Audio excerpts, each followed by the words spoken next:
Урматтуу мекендештерим, мусулман бир туугандарым, чындыгында бүгүн биз жашоодо көп учурда көп нерселерди туура эмес кылып коебуз. Жөнөкөй эле мисал, ата-энебиз мына жаш балдарыбыз биз жөнөкөй эле ушул жаш кезибизде жоопкерчиликти өз мойнубузга алышкан качабыз. Чындыгында жаштык кез учурубузда 3 нерсени ташташыбыз керек экен. 3 нерсени таштабасак, 3 нерсе башыбызга проблема, түйшүк, маселе болуп келе берет экен. Анын биринчиси жаштыгыбыз. Биз жаш балабыз чындыгында. Мен мисалы 22-23 болсом, булар дагы 20-21де. Биз жаш балдарбыз. Жашоонун эң биринчи тепкичтерин, эң кадамдарын таштап жатабыз. Ошондуктан да бүгүн жаштарга кайрылабыз. Жаш кезибизде жаштыктын кадырын билейли. Кайсы бир адам жаштык учурда жаштыгын кадырын бартабаса, кадырлап бартабаса, жаштыгын сый урматын өзүн билбесе, кадырын билбесе, анда карыганда өкүнөт. Ошондуктан жаштыктын кадырын билишибиз керек, урматтуу мусулман бир туугандарым. Ооба, жаштыкта көп ката кетирип коюшу мүмкүн, күнөө кылып коюшу мүмкүн, билбесен адашып туура эмес жолдорго кириши мүмкүн. Бирок бул айтканымдай, биз жаштык тепкичтердин эң баштапкы тепкичтериндебиз. Жашоо уланат. Кээ бирөөлөр 50 жашта, кээ бирөөлөр 40 жашта, кээ бирөөлөр 30да, кээ бирөөлөр 15 жашта ийгиликке жетет. Сахабалар учурунда менмин дегендер 20 жаштар эле генерал болгон. Азыркы салыштырмалуу, азыркы учурга. Менмин деген адамдар болгон, алар күчтүү болгон, чындыгында күчтүү болгон. Азыркы 15 жаштагы балдар көпчүгүн тоса артышты билбейт. Ошондуктан урматтуу мекендештерим, айтайын деген маселе жаштыкты кадырын бартап билейли. Жаштыкты сыйлашыбыз керек, жаштыкты урматташыбыз керек. Өкүнгөнүбүз, эң өкүнүч кадамдарды алып келе турган нерсе бул жаштыгыбыз экен. Ошондуктан да жашооңда кадамдарыңдан эң биринчи кадам бул жаштыгында койгон кадамдарың. Себеби акыретке дагы акыркы аксакал болуп, чал болуп, карыган учурунда дагы башыңа таң деп туруп, удар берип сени тарбиялай турган нерсе бул жаштыктагы тепкичтер. Ошондуктан үлгү ала турган маселелерден бири бул жаштык экен, урматтуу мусулман бир туугандарым. Жаштык учурда жаштыктын тарбиясын туура алып, жаштыкта туура адам болсок, албетте акыретте дагы, аксакал болгон учурда дагы сый урматын, спалсын, жакшылыгын көрөбүз. Бүгүн бул жашта алдымдагылар көбү бойдокторго ар ким ар кандай насааттарды бере берет, үйлөнбөйсүзбү, башка. Мен чындыгында бир эле сөз менен токтотом, бул теманы жабам. Бойдокторго өзү негизи үйлөн дештен башка насаат жок да, чындыгында. Үйлөн дештен башка насаат жок. Аларга андан дагы башка насаат жакпайт дагы. Чындыгында ошондой. Бүгүн кыз издейт, имандуу кыздар менен таанышам дейт. Өзүң кандайсың? Өзүң кандайсың бүгүн? Имандуу кыздын, эгер сен өзүң бир каяктагы караңгы адам болсоң, имандуу кыздын сага жубай болуп келип калышы бул эң чоң кыянаттык болуп эсептелет. Жөнөкөй элестетсеңиз, капкара үйдө жашаган адам капкара үйдө жашайт. Караңгылыктан башка эч жака чыккан эмес. Караңгылыкты көргөн, караңгылыктан башка жерге көрбөгөн адам башка кайсы жерге барсын? Чоң жарыкты көргөн учурда, жарык жерге чыккан учурда, албетте бул башкача болот ал үчүн. Биз, урматтуу мусулман бир тууганым, эненин курсагында элек, бүгүн чындап чоң лампалар жанып турган бир чоң жашоого чыктык да. Бул жашоо улана берет. Сөздү эмнеге алып келип жатамын? Бул жашоодо гана эмес, акыретте дагы жашай турган шеригиң, досуң бул өмүрлүк жолдошуң болот экен. Аялың болот экен. Ошондуктан да тандаганда мен өмүрүмдү акырга чейин арнаймын дейт. Өмүрүң акырга чейин эмес, өмүр бүтпөйт. Бул жашооң бүтүшү мүмкүн, бирок акыреттеги жашоо түбөлүк. Акыреттеги жашоого даяр боло турган, акыретте сен менен жашай турган жубай издегин дейт да. Албетте чындыгында кыйынчылыкты көргөн, азап соккуну жеген, тарбиянаган, салиха, имандуу кызга үйлөнүш керек. Эмне үчүн? Күн сайын жумшак нанды жеп жүргөн, күнүгө торттор, кремдери, жакшынакай тамактарды, шашлык, мантыларды жеп жүргөн кыз кокустан эле үйгө келип калды, кеде үйгө келип калды. Анан баягы шашлыктар жок, баягы кебаптар жок, баягы торттор жок, баягы ширин жумшак нандар жок. Каттык нандарды жешти баштады.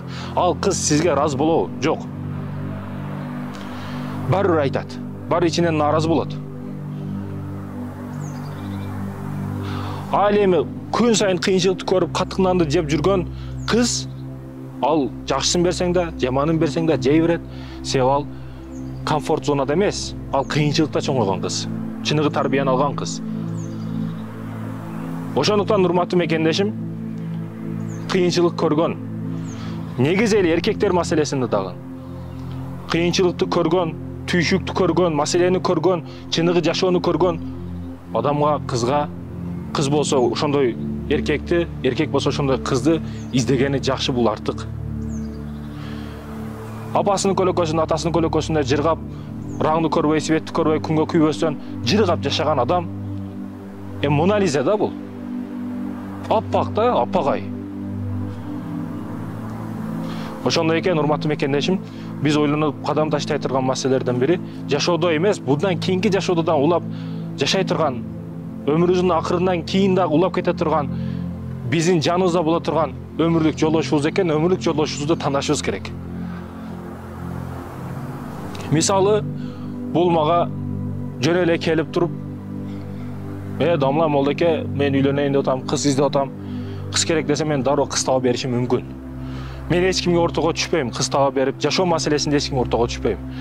Ал кыз таап бер, башка акыл бер десе, мен албетте жок дейм. Себеби өтө орчундуу, көйгөйлүү маселе бул. Бирөөнүн жашоосуна ортого түшүш бул өтө кыйын маселе. А бул досуна чалат дагы, кыз керек десе, досу дароо мындай кыз бар, андай кыз бар, мындай кыз бар дейт. Мунун жашоосу досу үчүн бир тыйын да. Жөн эле айтып кое берет, мына кыз дейт. А өзү кыз издегенде 1 жыл издейт, 2 жыл издейт. А досуна келгенде варианттары дароо көрсөтөт. Мына жакшы кыз, мына жаман кыз, мындай деп. Айтайын деген маселе, эң жакын дос деп эсептегениң дагы сенин жашооңо мындай күчтүү ой карашта, көз карашта карабайт экен. Акыры барып сырларыңды дагы жубайыңа айтып каласың. Ошо менен сырдашып каласың, ошо менен жакын, эң жакының адамың дагы ошол жубайың болуп калат. Жубайыңдын алдында кимсиң? Элге дагы ошол болушуң керек. Бирок кээ бирөөлөр жубайына башка, элге башка. Чыныгы жүзүн ошол жубайы билет. А эгер аялы билген кылыктарын эл билсе, ага 3 талак билет. Ошондой экен, урматтуу мекендешим. Бул кыска жашоодо түбөлүк жашоого кетет экенбиз. Бул жашоодо жашап жаткан учурубузда көчөдө жыргап жүргөндөр, тамек тартып жүргөндөр, жана башка бир кылыктарды кылып жүргөндөр, же арзыбаган мансапка, байлык, билекке ошого кызыгып жүргөндөр, же алдайм деп алдап жүргөндөр. Бул узак эмес. Кыска, өтө кыска. Убакыт мына мен сүйлөп атам. Өтүп жатат убакыт. Эч кимди аябайт. Сен ооруп атасыңбы, кыйналып атасыңбы, же жыргап жашап атасыңбы, эч кимди аябайт бул убакыт. Убакыт ушундай нерсе. Эч кимди аябап отурбайт. Биринчиси жаштык болсо, экинчиси убакыт. Кээ бир учурлар болот, эч нерсеге жетишпейсиң, убакыт талап кылып каласың өзүңө. Чындыгында урматтуу мекендешим, убакыт экен. Саат мына 6:51. 6:51. Мындай эс алуу бакчаларындабыз.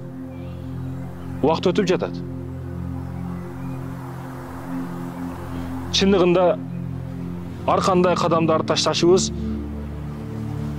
кээде өйдөлүккө, кээде ылдыйлыкка карата кадамдарыбыз акыры барып бизди же жарга, же чокуга түртөт. Чындыгында биз жашоодо айга чыгамын десек, бир тоого бир нерсеге чыгышыбыз мүмкүн. Тооду көздөсөк, бир адыр-падырга чыгышыбыз мүмкүн. Мына үйгө крышага чыксам болду десеңиз, анда жерде өнүкпөй өспөй жата беришиңиз дагы мүмкүн. Бардыгына убакыт байланган. Убакытты эч ким таап бере албайт бизге. Убакытты кеспесек, убакыт бизди кесет. Ошондуктан убакытты туура пайдалайлы. Бул экинчи убакыт маселесине так болойлу, туура болойлу. Бүгүн жаштардын көбү сурайт менден. Канча саат уктайын деп. Бирок кээ бирөөлөр сурайт, канча саат уктайын дейт. Кандай кыздар менен таанышайын дейт. Эмне жейин дейт. Ушундай нерселер сурайт, бирок канча саат китеп окуйн дебейт. Канча саат уктасам болот дейт. Уйкуну мына программаштырат да. Жешти программага салат. Өмүрүнүн бир жашоонун эң негизи проблемалары кылып алган. Жешти, тамакты, укташты. Кээ бирөөлөр багымдат не билбейт. Түшүндө окуйт багымдатты. Чочуп кетсе эле тахажжуд окуйт, болсо окубайт. Убакыт негизги маселе экен. Эмне үчүн 5 убак намаз? Эмне үчүн 5 учурга белгиленген биздин намаздарыбыз? Мусулман убакытка бекем болот. Анан бир чактырган тешиги 2 жолу чактырбайт мусулман адам. Алданбайт эч кимге, зирек болот мусулман. Боптур деп алданып кетпейт эч кимге. Убактына так болот. Башка өлкөлөргө сапарда болгон учурубузда кээ бир жолугушуулар болуп калды. Барган учурубузда бизге жол катырган адамдагы башка учурда келип бүтүптүр. Бизден мурдараак келип күткөнүмдү көрүп, мени күткөнүмдү көрүп, башкалар кыжалат болуп калбасын, келе турган адам, күтө турган адам деп башка кафеде, жанындагы кафеде бир жерде кофе ичип ошентип отуруптур. Баягы кыжалат болуп калбасын деген. Келип, жарым саат мурда келип, кофе ичип отурат, күтүп отурат. Бизде ар дайым жарым саат кечигип келет да. Убакытка так эмес. Намазга так адам убакытка так болот. Так болушубуз керек убакытка. Ошондой экен, экинчиси убакыт экен, урматтуу бекендешим. Ал эми биз кадырлап бакташыбыз керек боло турган үчүнчү нерсе, эң зарыл маселелердин бири бул ден соолук. Ден соолук барлыгы үчүн биз ушул жердебиз. Болсо больницада болот элек азыр. Ден соолук барлыгы үчүн сиз чуркап жүрөсүз да, мисалы үчүн. Ар ким ар нерсе дей берет, ден соолук чоң байлык экен, биринчи байлык экен, андай мындай экен деп. Бир катуу ооруп көрүңө бир ичиңиз катып туруп, бетиңизге чымын колсо чыдабайсыз го. Ошо чымынды айдамайынча тынчыбайсыз. Колуңузга бир кичинекей зырава кирип кетсе, тикен кирип кетсе, ошону алмайынча чыдабайсыз. Тырнак менен, ийне менен сайып, тырнагыңыз менен чыгарып, ошону чыгармайынча жүрөгүңүз тынчыбайт. Эмнеге оорутат? Ириңдейт, башка болот, жан ооруйт. Бул ден соолук аманат, аманатка эртең жооп беребиз. Дене мүчөлөрү бардыгы аманат. Аманат дегенде бир эле ден соолук түшүнбөң. Бир кырсыкка учурап калып же парастамол ичип баш ооруганды айтпаңыз. Көздү сакташ керек. Көздүн нуру кетет. Көздүн зынасын кылган учурда. Көз кадимкидей слабыйлашат, көрүүсү. Бүгүн мисалы колду түрттүрүп отурушат. Телефону мындай кылып. Биз устаздар мындай жакшы видеолор чыкса түрттүрүп берет. Анан баягындайлар чыгып калса көргөндөр жок эмес. Ошондой экен, арам сайттарга кирген учурда убактыңды ойлоп кой, жаштыгың кетип жатканын ойлоп кой, анан үчүнчүсү ден соолугуң кетип жатканын ойлоп кой. Ошо арам сайттарга кирип аткан учурда, кыздар менен сүйлөшүп жаткан учурда, туура эмес кылыктарды, жоруктарды кылып жаткан учурда ушул 3 нерсени ойлоп кой. Биринчиси, жаштыгың туура эмес жакка кетип жатат. Экинчиден, урматтуу мекендешим, ойлоно турган эң чоң маселелердин маселеси биз өлүп калабыз да. Элестесеңиз, жөн эле өлүп калабыз. Кытай тилин билесиңби, англисче билесиңби, дүйнөнү дүңгүрөтүп койдуңбу, жөн эле өлүп калабыз да бир күн. Бизден эмне кылат бизден? Атам мындай болгон экен, андай болгон экен деп мактанабыз, бирок биз бүгүн ошол аталарга кандай татыктуулуу болдук. Өткөн иш менен мактануу болуп эсептелет. Бүгүн биз кимбиз? Ошондой аталарга татыктуу болушубуз керек. Бизден кийин урпактарга бир нерсени көз беришибиз керек.